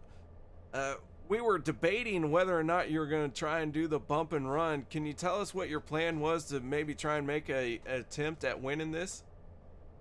Yeah, it's too early in the season to be doing bump and runs. You don't want to upset people, and then they do it back to you, and you end up wrecked from it. But I don't know how it would have played out overall. Whenever the track got in shade, I don't think I was as good. I think I was better when the sun was out. But I felt like I was definitely faster than Cody. He said it didn't drive as good off front. I never got to find out. So maybe there's something to that. I know Hugo and I were pulling away from him on the earlier run. It's just, all you gotta do is hold the bottom here, and you really can't pass without moving a guy. And only raced 2 on the season, just looking for a good finish, get good points. I have to go back and watch replay. I haven't had a chance to yet, but I don't know if the incident with me and Stefan Marinac was my fault. He did claim it, but I'm gonna have to go back and look at that. If it was my fault, I do apologize to him. We've raced quite a bit together, and there was nothing intentional there by any means. It just feel like it was a racing incident, but yeah, it was overall a good race for us. All right, Justin. Well, man, congratulations on second place. Any other shout outs or thank yous you feel you need to give right now? I want to send a big thanks to all the admins at Upstate Racing League for putting this league together, allowing me to come here to race again. I want to thank Verge Currency for sponsoring the league and the series. Schoony's Market, I believe, sponsored the race today. I want to thank them as well for sponsoring the race. I want to thank Sean Yoder with Nemesis Labs for my personal sponsor of my car, as well as Tim Terry with Tim Corners Motorsports. You guys for putting on the show, everybody that watched the race, everybody that was in the race. It was a clean race, so looking forward to a week off and going to Irwindale. All right, Justin, again, congratulations on second place. Thank you for sticking around to talk to us. Yep, have a good night. All right, that means it is now time to go to our third place finisher. That is Bill Martin. And Jay-Z, I think you have this one. I certainly do. Hey, Bill, congratulations on that podium finish. Give me a rundown of your race. I saw you started 8th and ended up 3rd here. How'd it go for you? Oh, this is technically a home track. I live in Madison. And just like Justin, I really don't like racing on it that much. But my goal was basically to save the tires because this place is pretty abrasive on them. And being on fixed setups, I kind of figured, these guys might get racy a little too early. Maybe it'll play into my advantage later on, saving the tires. Things get spread out, so it usually, you usually got enough space that you can take care of your car, and hopefully it'll go forward by the time it matters. And I actually had my opportunity when the run finally went long. I was kind of waiting for the bottom lane to heat up, and it finally did. And I finally got the run. I went high into the corner to try to get the run off the exit, and I finally got under the 51, and then the yellow immediately came out, and that was the end of it because, you go around the track a minute 5 every lap. By the time the green comes back out, the track's cooled off, so it's had one chance, but yeah, like Justin said, you stay at the bottom, you're golden. Yeah, we were watching that. We were, kind of chatting about it, and the bottom was the place to be. And we saw you a few times, a little bit more of a wider entry, sort of diamonded off in the middle to try to get a run. And, it's got to be difficult because we were watching everybody sort of counter steered off the corner and trying to keep the tires under you. Even if you get your middle right, is there still enough to get enough drive to get by that guy? There is, but you have to take 2 things into factor with it. Number one, since the sky is constantly changing, you have to wait for the track to cool down a little bit. That's usually the best time to do it. and you gotta wait for the line to heat up since everybody was using the bottom line. The tracks aren't as reactive now that the last update came out, but they still are enough that you can pull off a run on a track this size. And I had it, and I probably could have stuck it, but the yellow just came out at the wrong time, unfortunately. That doesn't mean I ever would have been able to get around Cody. I just finally got lucky enough that I had a hole under Justin, but, that was one time in like 50 laps. I mean, like you said, yeah, you stay to the bottom and you're good. And I'm hoping, we're all hoping, when the new tire model comes out for this car, that won't be the case anymore. But until then, this is the car we live with. You got what you got, right? So congratulations. I know you won last week. How you feeling about the start of your season? I mean, it's going better than I expected. Usually I run in open setup leagues, but with the way that the car has been with the last 2 updates, you can make 1,000 setups all run the same speed. So I'm like, well, I could spend 4 days getting ready for a race, or I could join this league with a bunch of pretty cool guys and just, I rock it. Let's all run the same setup and just have fun. This is a lot of fun. I really like racing with these guys. I barely know them yet.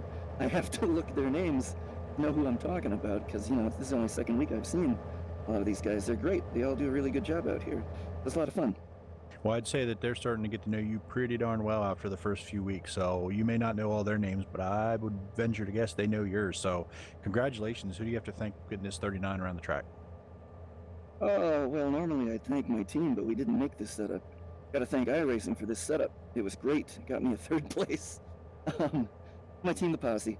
I always thank them. I don't know. I paint my own cars, so I can't thank that guy because he's a dick.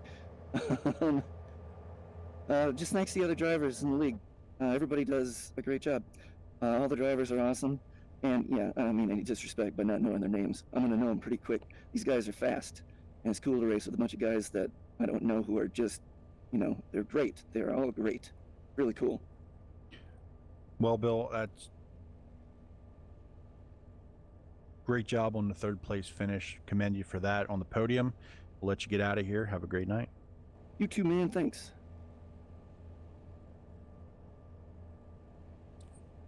KR, back to you. That was Bill Martin, our 3rd place finisher. And what a race this was. Kelly, your thoughts on tonight's event? It was definitely a fun race, definitely an interesting race. A bit of a switch up from Iowa. Iowa, we saw multiple lines and we saw drivers attempting different lines throughout the night. Here is definitely a very one-lane track, and that's kind of what we're going to see a bit more throughout the season. Is a lot of these tracks will just have that bottom line, but I think it's kind of a look into what to expect for the rest of this year, and that's a lot of tight racing, a lot of hard racing, and these guys are still kind of adjusting to this new race car. As mentioned, it's the first season of the super late model, and that's kind of shown with the rookies that have come in. A lot of the rookies who come in are super late guys. They're guys that all have run this car before, and a lot of the long time runners of the Upstate Racing League are more used to that a bit lower powered car. So I think that's why we're seeing these rookies doing so well. But at the same time, we've got a couple guys that have come in, like Chris Stump, Steph Marinak. They're guys that have been here a while. Same with Justin McDuff. They're also running pretty strong and putting down some great races. So I think it's shaping up to be a great season. We've seen 2 awesome races. The heat race format has been amazing, and this new car has been amazing. So far, I'm still thinking that this is going to be the best season of the Upstate Racing League. And Jay-Z, tonight was your first night here with the Turn 3 Racing Network. The Upstate Racing League put on a heck of a show for you. What are your thoughts? This was a lot of fun. I got to be honest. First time I've done this. I'm a big racing fan, have been my whole life. This was a whole different perspective for me watching this go down. And, I've been on the other end of it racing, and it's pretty cool to hear your name. So, I know you guys do a great job at Turn 3, and these guys just put on a really, really good show. It was a competitive race. Nobody ran away with it. There was a lot of passing. It was a lot of fun. All right, Jay-Z. Well, thank you very much for joining us tonight. Nothing left but to go through our race results here for the Schoony's Market 75. And your race winner was the 62 of Cody McCauley. Justin Fuller in the 51 finishing in 2nd place. 3rd going to Bill Martin. 4th, Brandon Otto Rounding out the top 5 will be Chris Stump.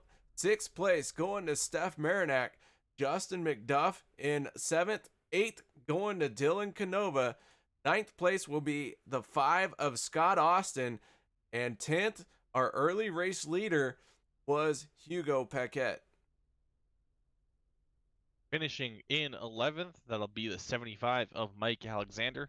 The 18 of AJ Hamill comes home in 12th. Matt McLean making some big moves. Starts 22nd, finishes 13th. Same with Jimmy McIntyre. Started 24th, finished 14th.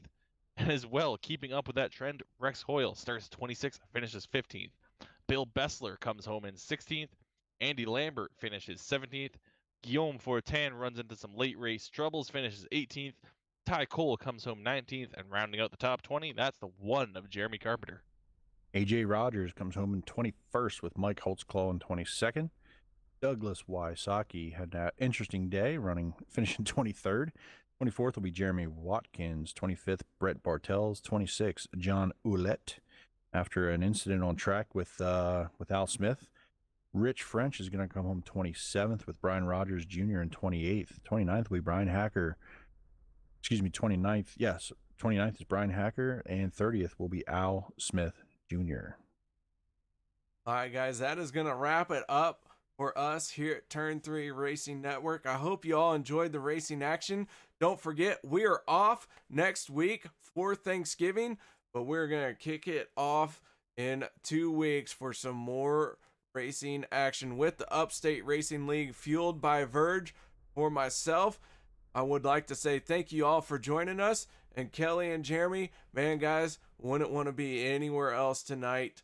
Thank you so much for joining me.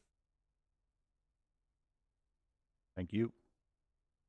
All right, that is going to do it. Hope you all had a good night. And until we see you next time, well, I guess we'll see you next time.